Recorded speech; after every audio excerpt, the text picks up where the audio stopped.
Hello students, good morning. हम 10th class का chapter circle पढ़ रहे थे। इसमें हम काफ़ी प्रमेय देख चुके हैं कि बाहर से वृत्त के बाह्य बिंदु से अगर किसी वृत्त पर स्पर्श रेखा डाली जाती है तो वो स्पर्श रेखा की लंबाई बराबर होती है।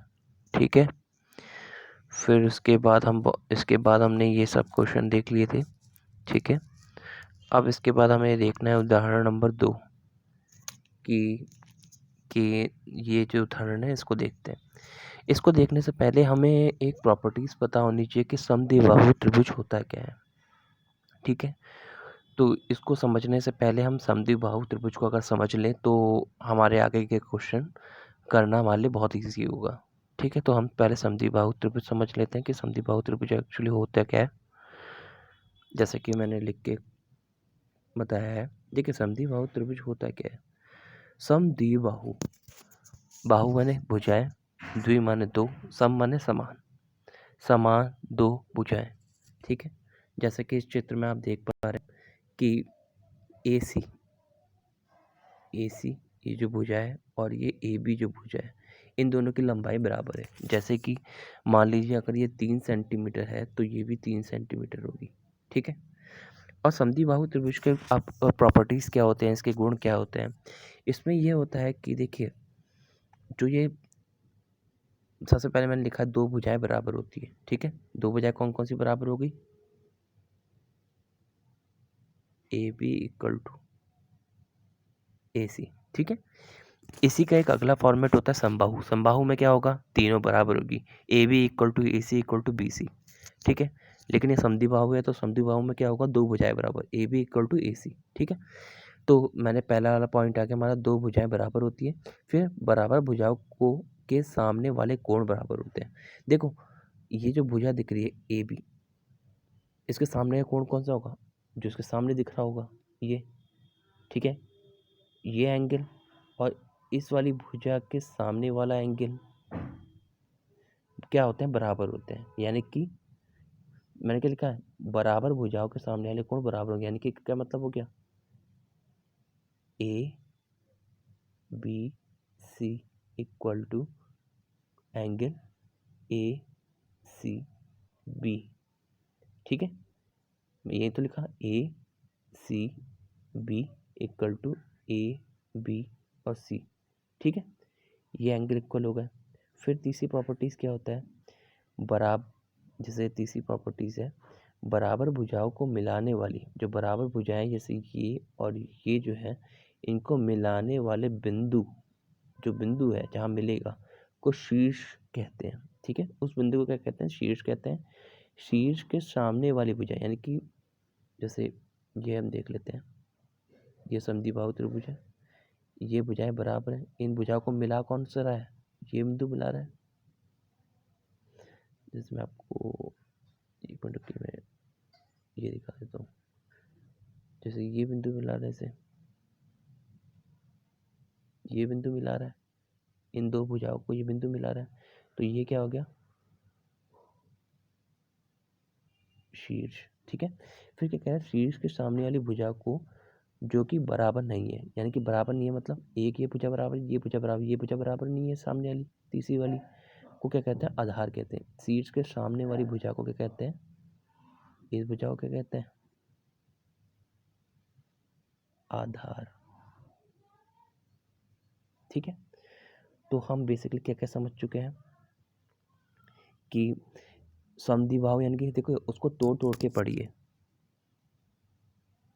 सम मतलब समान, द्वि माने दो, भुजा माने भुजा, मतलब जो लाइन है जिन लाइनों से बनना है। ठीक है, तो समान दो भुजा वाले। ठीक है, तो समद्विबाहु के त्रिभुज में मतलब ये दो भुजाएं समान हो गई, इसके जो भुजाएं समान है उनके सामने के कोण बराबर होंगे। ठीक है, आप पहली बात ये बताइए कि आप ये चीज़ तो समझते ही होंगे कि एंगल को हमेशा ऐसे क्यों लिखते हैं? ABC का मतलब क्या है? क्या इसमें एंगल C है या एंगल B है या एंगल A है? ये आप समझते होंगे। चलिए मैं फिर से बता देता हूँ आपको। इसका मतलब क्या होता है, जैसे कि जो बीच में आता है उस वो एंगल होता है। जैसे ट्रायंगल ए बी सी में कौन सा एंगल है, बी। यानी कि देखो इसका मतलब क्या हुआ, ए से स्टार्ट करा, सी पे फिनिश करा। ठीक है, अब जैसे कैसे, देखिए ए से स्टार्ट करा, बी से आया, बी से सी में आया, तो उसको क्या लिखेंगे, ए बी सी। ठीक है, एंगल ए बी सी। अब आपको जैसे मैं कह दूं एंगल ए सी बी, इसका मतलब क्या होगा, ये होगा ए से स्टार्ट किया, सी में गए और बी में आ गए, ये सी एंगल होगा इसका। ठीक है, इतना तो आप समझते होंगे। तो मैंने क्या कहा था, सामने वाली भुजाओं के एंगल बराबर होते हैं, ये एंगल बराबर हुआ, ये एंगल बराबर हुआ। ठीक है, और फिर क्या कहा फिर मैंने कहा था कि जो बराबर भुजाएं इसको मिलाने वाली, देखिए बराबर भुजाएं मिल कहाँ रही है, यहीं तो मिल रही है, इस पॉइंट पे, ए पॉइंट पे, ए पॉइंट पे मिल रहे हैं। तो ए पॉइंट को क्या कहेंगे, शीर्ष, और शीर्ष के सामने वाली भुजा जो रहती है उसको क्या कहते हैं, आधार। ठीक है, और शीर्ष से जो ये आधार पे डाला जाता है वो क्या होता है, लंब, 90 डिग्री का होता है हमेशा। जैसे मैंने ये देखा है, देखिए आगे लिखा है, इसको देख लेते हैं। शीर्ष से आधार, जैसे ये है, शीर्ष से आधार पर डाला गया लंब आधार को समद्विभाजित करता है। समद्विभाजित करना है कि, अब इसको फिर से तोड़ के पढ़िए। सम मतलब समान, द्वि माने दो, भाजित नहीं बांटना, समान दो भागों में बांटना। ठीक है, यहाँ मैंने लिखा भी है, दो बराबर भागों में बांटना। जैसे मैंने क्या कहा कि शीर्ष से आधार पर जो लंब डाला जाता है, लंब यानी कि 90 डिग्री, वो कितना करता है, इसको दो बराबर भागों में बांटता है, ये और ये। यानी कि क्या हो गया, यानी कि यहाँ से क्या हो गया,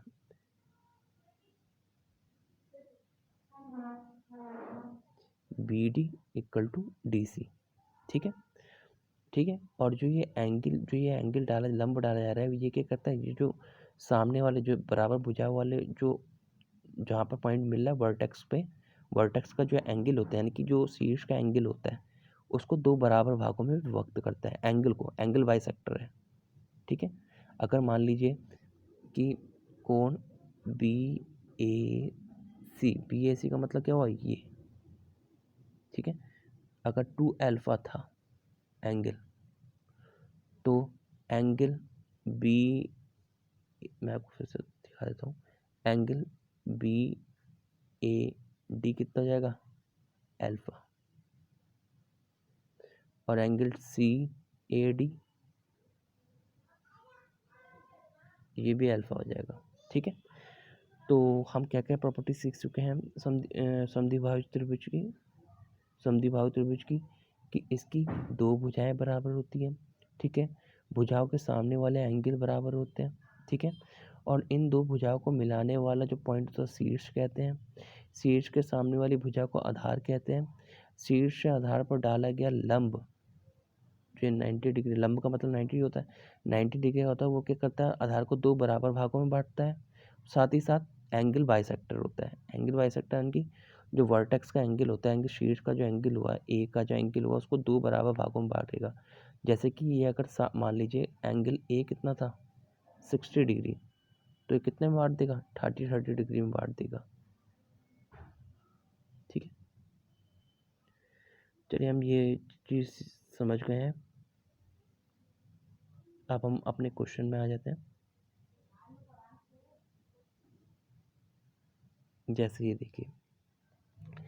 देखिए हमें सबसे पहले तो अपना जो प्रमेय है, प्रमेय को याद रखनी पड़ेगी। प्रमेय में क्या क्या था कि किसी बाह्य बिंदु से वृत्त पर डाली गई स्पर्श रेखा की लंबाई बराबर होती है। ठीक है, फिर उसके बाद क्या था, उसके बाद था कि त्रिज्या से स्पर्श रेखा पर जो एंगल मिलाई जाती लाइन वो क्या होती है, लंब होती है, यानी कि 90 डिग्री होती है। ठीक है, ये दो चीज़ याद रखेंगे तो हमारा हर क्वेश्चन सॉल्व हो जाएगा। अब देखिए इस क्वेश्चन में क्या कह रहा है, केंद्र ओ वाला, ओ क्या है, केंद्र है, तो ये क्या है, ये कोई क्या है, स्पर्श रेखा है। ठीक है, स्पर्श रेखा है, ये दो स्पर्श रेखा हो गई, एक ये स्पर्श रेखा, ये स्पर्श रेखा हो गई। ठीक है, स्पर्श रेखा दे रखी है, तो हमसे क्या रेखा, ये प्रूफ करना है कि कोण पी टी क्यू क्या हुआ, पी टी क्यू ये होगा एंगल, और ये क्या है, दुगना है ओ पी क्यू के। ठीक है, हमें ये सिद्ध करना है। तो देखिए हमें सबसे पहले हमें जैसे हम कुछ नहीं जानते, मान लीजिए हमें कुछ नहीं पता क्या करना है क्या नहीं करना है, कैसे सॉल्व होगा। अब हम सिंपल, हमें जो प्रमेय से पता है पहले वो चीज़ें हम लिख लेते हैं। लिख लेते का मतलब क्या हो गया, देखिए वृत्त के बाह्य बिंदु से ये स्पर्श रेखा तो है, तो ये क्या होगा, ये बराबर होंगी। इसका मतलब क्या होगा, T P equal to T Q, ये होगा। साथ ही साथ क्या होगा, देखिए ये एंगल डाला जा रहा है इस पे, त्रिज्या से स्पर्श रेखा को मिलाते हैं वो कितना होता है, 90 डिग्री। तो मतलब क्या हो गया, angle O P T, O P T का मतलब क्या हुआ, ये एंगल, ये पूरा का पूरा एंगल। ठीक है, कितना हो गया, 90 डिग्री।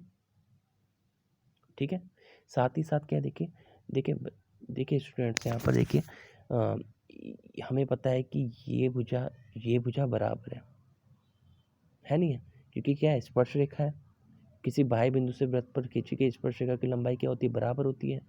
अब ये दोनों बराबर हो गई, तो जिस ऐसा ट्रायंगल जिसकी दो भुजाएं बराबर हो उसे क्या कहते हैं, समद्विबाहु त्रिभुज। ठीक है, अब समद्विबाहु त्रिभुज जो हमने पढ़ा है उसकी प्रॉपर्टीज रख देंगे, क्वेश्चन हमारा सॉल्व हो जाएगा। देखिए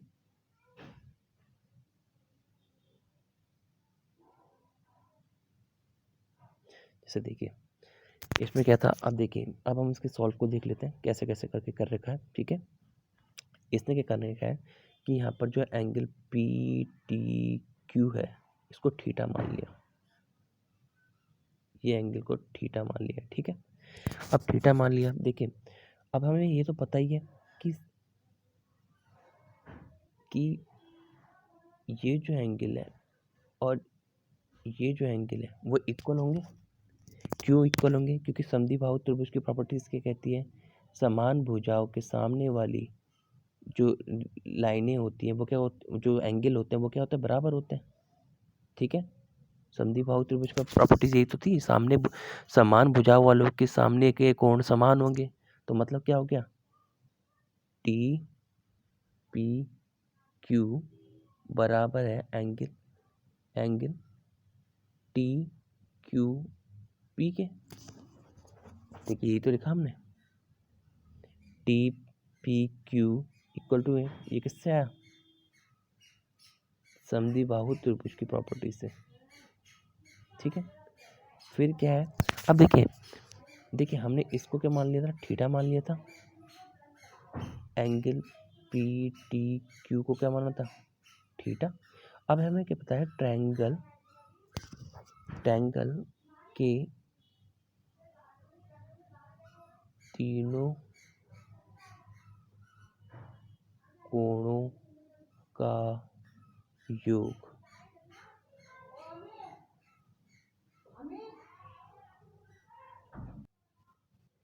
देखिए तीनों कोणों का योग कितना होता है। अब जैसे हम यहाँ से देख लेते हैं कि क्या हो गया, देखिए इसके लिए कोण क्या हो गया, कोण टी प्लस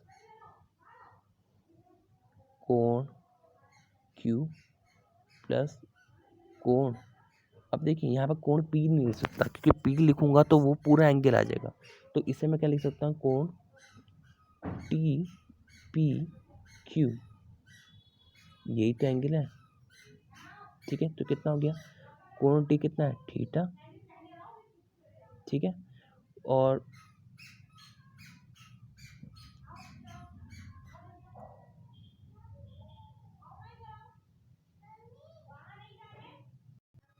जैसे ये देखिए कोण, जैसे इसको थीटा मान लिया, ठीक है, इसको हमने थीटा मानने का है तो क्या होगा, और ये तो सेम है, मतलब इनको मान लो अल्फा, इन एंगल को अल्फा मान लो, तो का मतलब क्या हो जाएगा, alpha plus theta equal to 180 degree, क्योंकि त्रिभुज के तीनों कोणों का योग कितना होता है, 180 होता है। तो यहाँ से क्या हो गया, 2 alpha equal to 180 minus theta, alpha equal to क्या हो जाएगा, 180 माइनस थीटा अपॉन 2।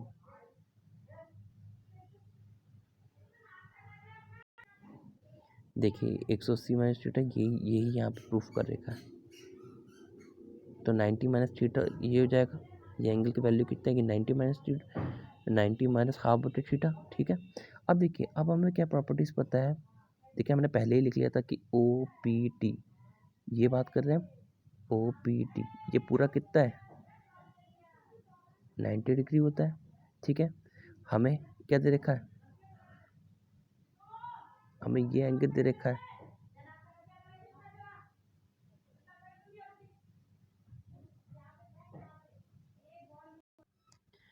देखिए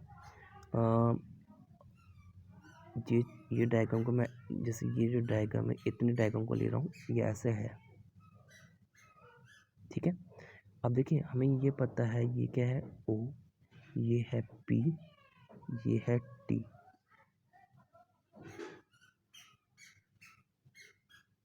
ठीक है। अब जैसे हमें ये पता है कि ये जो एंगल आ गया हमारे, कितना आ गया, ये आ गई ये वैल्यू 90 माइनस 2 थीटा, और हमारी ये वैल्यू कितनी होती है, त्रिज्या से स्पर्श रेखा पर जो लंब होता है वो कितना, 90 डिग्री, ठीक है। अब बताइए कि ये पूरा डिग्री 90 है और ये इतना है, ठीक है, तो ये बचा हुआ कितना आ जाएगा, कितना आ जाएगा, एंगल, इसे ये ले सकते हैं Q P O plus angle Q P T equal to 90 degree. तो क्या आ गया, क्यू पी टी कितना है, क्यू पी ओ हमें निकालना है, ये तो हमें निकालना है, और क्यू पी टी कितना आया था हमारा, 90 माइनस, यहाँ पर से लिख दे रहा हूँ,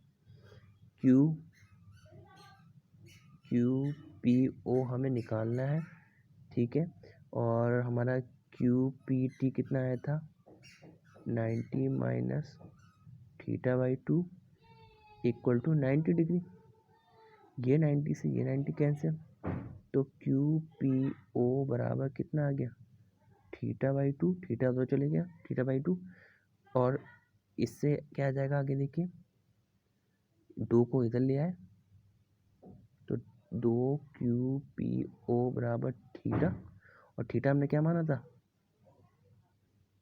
2 क्यू पी ओ बराबर थीटा हमने क्या माना था, कोण पी टी क्यू। वीडियो में पीछे जाके देखेंगे तो आपको ये दिख जाएगा कि ये ऐसे करके ये हमने क्या थीटा माना था, क्या क्या करा था, तो ये हमारा क्या हो गया, प्रूफ हो गया, ठीक है। चलिए आज के लिए इतना ही करते हैं, फिर बाकी के सॉल्यूशन कल देखेंगे। Thank you.